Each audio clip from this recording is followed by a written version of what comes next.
Catherine ম্যানসফিল্ডের একটা অসাধারণ ছোট গল্প আছে দ্য ফ্লাই। এই গল্পটার শোক, ক্ষমতা আর মানুষের মনের ভেতরের এক অদ্ভুত লড়াই নিয়ে। চলুন আজ আমরা এই গল্পটার গভীরে ডুব দিই। গল্পটা শুরুই হয় একটা গভীর প্রশ্ন দিয়ে।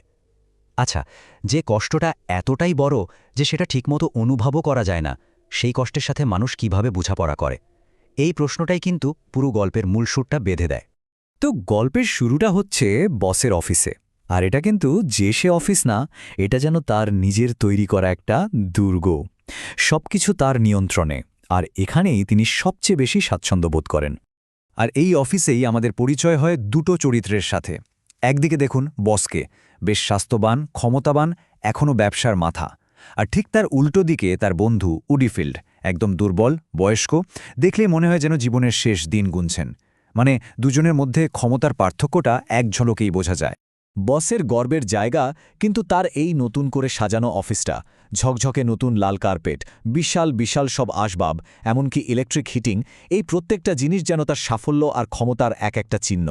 আর এই সব কিছুর মধ্যে তিনি এক ধরনের অদ্ভুত শান্তি খুঁজে পান। কিন্তু এত সব নতুন জিনিসের ভিড়ে একটা জিনিস কিন্তু পুরনো। দেয়ালে টাঙানো এক গম্ভীর মুখের ছেলের ছবি, ইউনিফর্ম পরা। ছবিটা ওখানে ৬ বছর ধরে আছে। আর এই একটা ছবি যেন এই নতুন ঝকঝকে বর্তমানের আড়ালে লুকিয়ে থাকা একটা গভীর অতীতের দিকে আঙুল তোলে। এতক্ষণ তো আমরা বসের সাজানো গোছানো নিয়ন্ত্রিত জগতের কথা শুনলাম। এবার দেখব কিভাবে সেই নিখুঁত দেয়ালে একটা ফাটল ধরতে শুরু করে। উডিফিল্ড তো প্রায় সবই ভুলে গিয়েছিলেন, কিন্তু একটু হুইস্কি পেটে যেতেই তার স্মৃতি ফিরে আসে।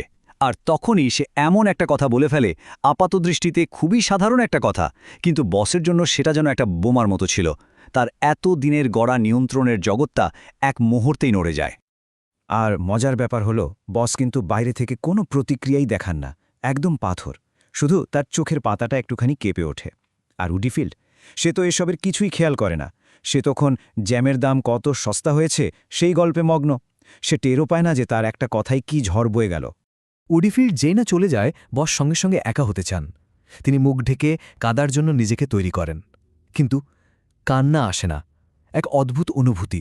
৬ বছর কেটে গেছে, আর যে তীব্র শোকটা একসময় তার পুরো সত্তাকে নাড়িয়ে দিত, সেটা যেন আর আসতেই চাইছে না। ভাবুন তো, ৬ বছর আগে এই মানুষটার পৃথিবীটাই যেন ভেঙে চুরমার হয়ে গেছিল ছেলের মৃত্যুতে। তখন শুধু আমার ছেলে এই দুটো শব্দ বলতেই তিনি কান্নায় ভেঙে পড়তেন। আর আজ তিনি সেই কষ্টটা ফিরে পেতে চাইছেন, কিন্তু পারছেন না। তার নিজেরই নিজেকে অদ্ভুত লাগছে, মনে হচ্ছে যেন নিজের ভেতরেই কিছু একটা গণ্ডগোল হয়ে গেছে। আর ঠিক এই সময়ে যখন তিনি নিজের ভেতরের এই শূন্যতা নিয়ে বিভ্রান্ত, তার চোখ পড়ে একটা ছোট্ট মাছির ওপর। আর এই মাছিটাই হয়ে ওঠে গল্পের সবচেয়ে গুরুত্বপূর্ণ এবং সবচেয়ে অস্বস্তিকর একটা প্রতীক। ঘটনাটা দেখুন কিভাবে এগোয়। একটা মাছি কালির দোয়াতে পড়ে হাবুডুবু খাচ্ছে। বস তাকে উদ্ধার করেন। মাছিটা যখন অনেক কষ্টে নিজেকে পরিষ্কার করে আবার ওড়ার জন্য তৈরি হচ্ছে, ঠিক তখনই বসের মাথায় একটা অদ্ভুত নিষ্ঠুর খেয়াল খেলে যায়। তিনি কলমের ডগা দিয়ে এক ফোঁটা কালি ফেলে দেন মাছির ওপর। মাছিটা দমে না, সে আবার লড়ে, আবার নিজেকে পরিষ্কার করে। বসও ছাড়েন না, তিনি আবার কালি ফেলেন, আর একবার। শেষ ফোঁটা কালিটা পড়ার পর মাছিটা। আর এই পুরো সময়টা ধরে বস কি ভাবছেন জানেন? তিনি ভাবছেন, বাহ, কি লড়াকু তো, জীবনকে এভাবেই সামলাতে হয়, কখনো হার মানতে নেই। কি অদ্ভুত একটা ব্যাপার, তাই না? তিনি একদিকে মাছির সাহসের প্রশংসা করছেন, আর অন্যদিকে নিজের হাতেই তাকে একটু একটু করে মৃত্যুর দিকে ঠেলে দিচ্ছেন। আর আমরা দেখতে পাই, প্রত্যেকবার কালির ফোঁটা পড়ার সাথে সাথে মাছির লড়াইটা কেমন কমে আসছে। তার চেষ্টাগুলো কেমন যেন দুর্বল হয়ে পড়ছে। মনে হচ্ছিল কোনো একটা জীবন্ত আত্মাকে যেন ইচ্ছে করে পিষে ফেলা হচ্ছে।